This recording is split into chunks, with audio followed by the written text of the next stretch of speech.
দল করতেই পারি, তার মানে কি আমি দোষী? আমি বিএনপির সাপোর্টার, আমি লীগের সাথে জড়িত ছিলাম, তার মানে কি আমি দোষী? আমরা যারা অভিনয় করি এটা তাদের সংগঠনের, এখানে বারের আমি কারো কথা আমি শুনবো কেন? দেখছি না ভালো জন্য, ওরা কেন বলবে?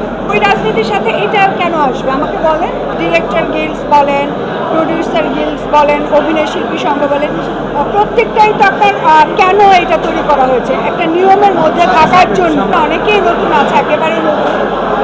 অবশ্যই ওদের কাছ থেকে আশা করবো, যেহেতু ওরা ভোটে দাঁড়িয়েছে, ওরা যতটুকু কাজ দরকার ওটা করবে।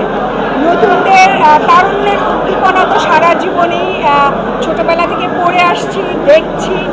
নতুনদেরও আসা উচিত। ধরেন আমি একটা দল করতেই পারি, ধরেন আমি লীগ করছি, আমি লীগের সাথে জড়িত ছিলাম, তার মানে কি আমি দোষী? তা তো না।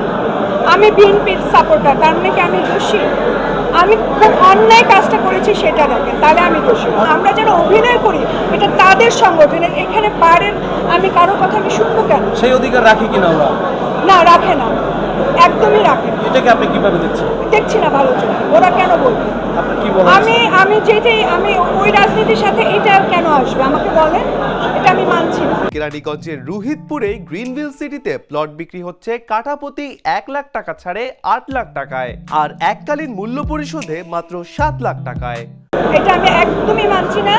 কারণ হচ্ছে আমাদের অভিনয় শিল্পীর সঙ্গে জায়গাটা আলাদা, রাজনীতির জায়গা আলাদা ভাই। এখানে তো শুধু আমরা যারা অভিনয় করি, বাইরের লোক তো নিশ্চয়ই আসবে না এখানে। কেউ ভোট দিতে পারবে? অভিনয় যারা না করে, যারা এনলিস্টেড না, তারা তো ভোট দিতে পারবে না। তাহলে এইখানে ওরা কেন হাত ঢুকাবে? দেশে দেশে সবার সাথে দ্য নিউজ।